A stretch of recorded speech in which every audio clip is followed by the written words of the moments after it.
Sir ఈరోజు తమిళిసై గారు అసెంబ్లీలో మొదటి ప్రసంగాన్ని వినిపించారు. గతంలో కేసీఆర్ గారి సర్కార్ని అలాగే బీఆర్ఎస్ నేతల్ని టార్గెట్ చేసి విమర్శలు చేసినటువంటి సంఘటనలు కూడా మనం చూసాం, సందర్భాలు కూడా మనం చూసాం. ఇప్పుడు కొత్తగా కాంగ్రెస్ పార్టీ అధికారం ఫామ్ చేసిన తర్వాత కాంగ్రెస్ పార్టీని కూడా అదే రకంగా టార్గెట్ చేసే అవకాశం ఉందా? కాంగ్రెస్ పార్టీ చేసేటువంటి తప్పులను ఎత్తి చూపే పరిస్థితి కనపడుతోందా? లేదంటే కాంగ్రెస్ పార్టీకి రేవంత్ రెడ్డికి ఆవిడ సహాయ సహకారాలు అందిస్తారా అంటే ఏం చెప్తారు? కొత్త ప్రభుత్వం కొలువు తీరింది, కొత్త సభ ఏర్పాటైంది. గవర్నర్ తమిళిసై గారు సభను ఉద్దేశించి ప్రసంగించారు అసెంబ్లీ సెషన్స్. ఆ ప్రసంగాలు కూడా కాళోజీ కవితతో ప్రారంభించారు, దాశరథి కవితతో ముగించారు. ఏది సముద్ర గర్భంలో బడబానలాలు ఎంత మేరకు సద్దుమణుగుతాయో, నల్లని ఆకాశంలో భాస్కరులు మరి బయటకు వస్తారా చూడాలి ఈ 5 ఏళ్లలో. అంటే ఏంటంటే గవర్నర్కు ప్రభుత్వానికి మధ్య సంబంధాలు దేశం మొత్తంలో కూడా కొంత వివాదాస్పదం అవుతున్నాయి. కొంతమంది గవర్నర్లు అక్కడ ఉన్న ప్రభుత్వాలకి కొరకుడు పడకపోవటం, సత్సంబంధాలు లేకపోవటం. రాజ్ ప్రముఖ్ ఎలా ఉండాలి, ప్రభుత్వ అధినేత ఎలా ఉండాలి, వాళ్ళ మధ్య సత్సంబంధాలు.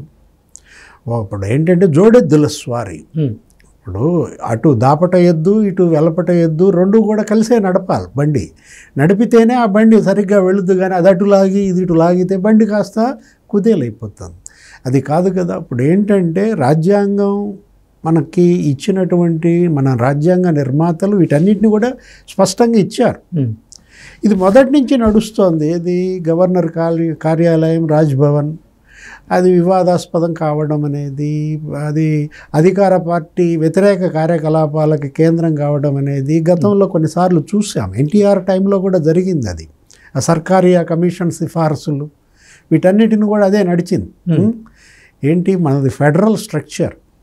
ఇక్కడ ఏంటంటే కేంద్ర ప్రభుత్వం మిథ్య, రాష్ట్ర ప్రభుత్వాలే ప్రజలకి దగ్గరగా ఉండే, కేంద్రం రాష్ట్ర ప్రభుత్వాలతో సహకారంతో నడుపుకుంటూ ఇచ్చేయాలి. అంతేగాని కేంద్రం గవర్నర్లని ఉపయోగించుకుని రాష్ట్ర ప్రభుత్వాలపైన పెత్తనం చేసే ధోరణి ఈ మధ్య ప్రబలింది. గత ప్రభుత్వం మీరు చెప్పారు బీఆర్ఎస్ సర్కార్ సీఎం కేసీఆర్కిను తమిళిసైకి మధ్య వివాదాస్పదం కావటం, కొన్ని బిల్లులను ఆమె ఆమోదించకపోవడం, ఆ తర్వాత కొన్ని విషయాల్లో ఏదో వాడి కౌశిక్ రెడ్డిదే ఉంది, అది అతను పొలిటీషియన్ కాబట్టి తను ఆ నియామకానికి అడ్డుపడటం. అంటే ఒకటి ఆమె నిబంధనల మేరకు ఆమె యొక్క ప్రామాణికాలతో ఆమె పని చేయొచ్చు.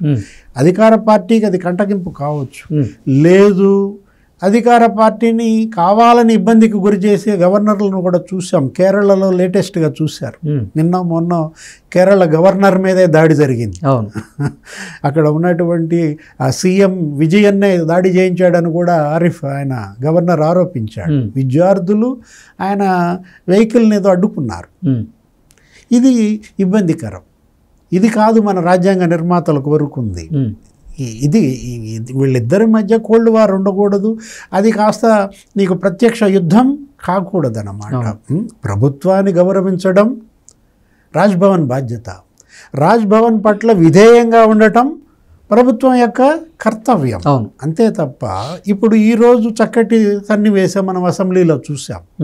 తమిళిసై గారు కవితలు చదువుతున్నప్పుడు కొంచెం తెలుగులో ఆమె అటు ఇటు అయినప్పుడు మన వాళ్ళంతా కూడా చక్కగా ఆమెకు సహకరించటం, తర్వాత ఆమె స్పష్టంగా కవితలు కాళోజీ దాశరథి పలికినప్పుడు వీళ్ళంతా కూడా హర్షాతిరేకాలు చప్పట్లు కొట్టడం, ఇది మంచి పరిణామం.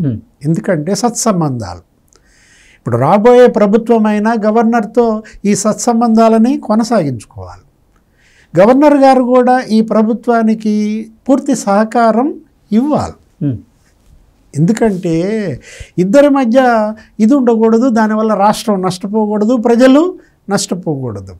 ఆర్టీసీ ఇష్యూ ఏదో ఉద్యోగులకు సంబంధించిన దాంట్లో కూడా కేసీఆర్ తీసుకున్న నిర్ణయం ఆమెదో బిల్లు ఆమోదం చేయకపోతే రాజ్భవన్నే ఆర్టీసీ కార్మికులు ముట్టడించే పరిస్థితి మనం చూసాం. అవును. అదేవిధంగా తమిళిసై గారు భద్రాచలం వెళ్తే, జిల్లాల పర్యటనకి వెళ్తే బాసర ఎక్కడో హాస్టల్ గమనించడానికి వెళ్తే అక్కడ ఫుడ్ పాయిజనింగ్ అవి జరిగాయి గతంలో. పిల్లలంతా కూడా బాగా రోడ్ల మీదకి వచ్చి గోల్ చేశారు. బాసర అటు సైడ్ అవి పరిశీలించడానికి వెళ్తున్నప్పుడు అసలు కనీసం కలెక్టర్లు కూడా వెళ్ళి ఆమెకి వెల్కమ్ చెప్పలేదు. ప్రోటోకాల్ లేదు అసలు. చాలా చేదు గుర్తులు ఆమె ముందు ఉన్నాయి. గత ప్రభుత్వం ఆమె పట్ల అంత అవమానకరంగా ప్రవర్తించిన సంఘటనలు అనేకం ఉన్నాయన్నమాట. మన భద్రాచలం మునిగిపోయినప్పుడు వరదల పరిశీలనలో కూడా మనం అదే చూసాం. ఆ తర్వాత ఏదో టెంపుల్కి వెళ్ళినా కూడా ఆమె పట్ల మినిమం కర్టసీ వీళ్ళు చూపించలేదు.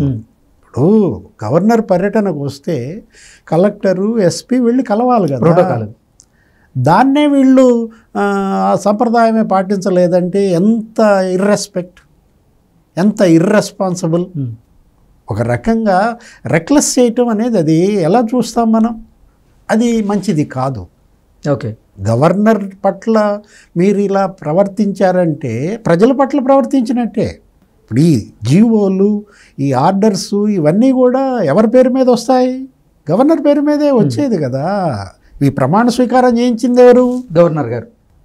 ఎవరైతే నీతో ప్రమాణ స్వీకారం చేయించారో, ఈ ముఖ్యమంత్రి బాధ్యతలు అప్పచెప్పారో వాళ్ళనే అవమానించే స్థాయికి వెళ్ళకూడదు. నెక్స్ట్, నువ్వు ఏర్పరిచినటువంటి ప్రభుత్వాన్ని, నువ్వు నియమించినటువంటి ముఖ్యమంత్రిని అగౌరవపరిచేటట్టుగా ఈ వీళ్ళు కూడా ప్రవర్తించకూడదు. ఇక రాబోయే ప్రభుత్వం ఈ 5 ఏళ్ళైనా కూడా చక్కటి సమరస భావంతో రాజ్భవన్, మన ముఖ్యమంత్రి నివాసం మధ్య కానీ, లేదు గవర్నర్ ముఖ్యమంత్రి మధ్య కానీ, శాసనసభ గవర్నర్ మధ్య కానీ, ఇలాంటి పాత దుష్ట సంప్రదాయాలు మళ్ళా రిపీట్ కాకూడదని కోరుకుందాం. గవర్నర్ తమిళిసై రేపు జిల్లాల పర్యటనలకు వెళ్ళినప్పుడు కలెక్టర్లు ఆమెకి వెల్కమ్ చెప్పాలా. కొత్త ముఖ్యమంత్రి రేవంత్ రెడ్డి గారు మరి ఆ దిశగా పాత ఆనవాయితీలను బ్రేక్ చేస్తారని ఆశిద్దాం. తమిళిసై గారు కూడా ఈ ప్రభుత్వం చేపట్టినటువంటి గ్యారంటీలు ఈరోజు ప్రసంగంలో చూసాం కదా, మై గవర్నమెంట్ అంటూ ఆమె ఏ విధంగా మాట్లాడారో. గత ప్రభుత్వంలో కంచెలు బద్దలు కొట్టారు, రాజరికం నుండి ప్రజాపాలన ప్రారంభమైంది. ఏంది ప్రగతి భవన్ ఆ ఫెన్స్ కూలగొట్టడం, తర్వాత ప్రజావాణి ప్రారంభించటం, ప్రతిరోజు ప్రజలు ముఖ్యమంత్రిని కలిసి తమ సమస్యలు చెప్పుకునే ఈ ఆనవాయితీ ప్రారంభం కావటం, వీటన్నిటిని కూడా స్వాగతించారు. ఆ ధరణి పోర్టల్ రద్దు, నెక్స్ట్ ఏంటి భూమాత అనే ఒక పోర్టల్ రాబోతోంది. ఆ ధరణిలో చేసిన తప్పులు, పడ్డ ఇబ్బందులు రేపటి రాబోయే భూమాత పోర్టల్లో పడకుండా చూడాలి. అవును, అదేవిధంగా కాంగ్రెస్ పార్టీ ఈ గ్యారంటీలను కూడా అమలు చేసేటట్టు చూడాలి. 2 గ్యారంటీలు ఆల్రెడీ ఇప్పటికే అమలు చేశారు, మనం అప్రిషియేట్ చేయాలి. మిగతా 4 గ్యారంటీలు కూడా 100 రోజుల్లో ఏమో టైం పీరియడ్ పెట్టుకున్నారు. ఇవాళ బస్సులు ఎక్కుతున్నారు మహిళలంతా, ఉచిత బస్సు ఎంజాయ్ చేస్తున్నారు చక్కగా. అందరూ మహిళలు ఇవాళ రేవంత్ని ప్రైజ్ చేస్తున్నారు, థ్యాంక్స్ టు సీఎం అంటున్నారు. ఇది 5 ఏళ్ళు నడపాలి. ఏది ఈ మహిళల ఉచిత బస్సు ప్రయాణం 5 ఏళ్ళు నడిపితే మళ్ళీ ఈ మహిళలే రేపు కాంగ్రెస్కి బ్యాంక్ అవుతారు, మళ్ళా గెలిపించుకుంటారు. అంతే కదా. మంచి జరిగితే ప్రజలెప్పుడు ఆహ్వానిస్తారు, చెడు జరిగితే అదే ప్రజలు దెబ్బ కొడతారు. సో గవర్నర్ తమిళిసై గారు రేవంత్ రెడ్డికి అలాగే కాంగ్రెస్ సర్కార్కి ఆవిడ సహాయ సహకారాలు అందించేలాగా అయితే కనపడుతుంది పరిస్థితులు అంటారు సార్? అంతే కదా. ఎందుకంటే ఒక చక్కటి సుహృద్భావ ధోరణి మనం ఈరోజు అసెంబ్లీలో చూసాం. ఒక చక్కటి సత్సంబంధాలు, అటు కాంగ్రెస్ శాసనసభాపక్షం, ఇటు బీఆర్ఎస్ శాసనసభాపక్షం అందరూ కూడా ఇవాళ గవర్నర్ గారి దీంట్లో మనం ఆ సభ కనువిందుగా కనిపించింది. ప్రజలు ఇదే కోరుకునేది. ప్రజలు అంతర్యుద్ధాన్ని కోరుకోరు, వివాదాస్పదం చేయటాన్ని హర్షించరు. కలిసి పని చేయండి, కలిసి అభివృద్ధి చేయండి, కలిసి సంక్షేమం అందించండి. రాష్ట్రాభివృద్ధి లక్ష్యంగా, ప్రజా సంక్షేమమే ఆశయంగా ప్రభుత్వాలు పనిచేయాలి. ప్రజలు కోరుకునేది అది, మనం ఆశించేది కూడా అదే. Okay sir, thank you so much.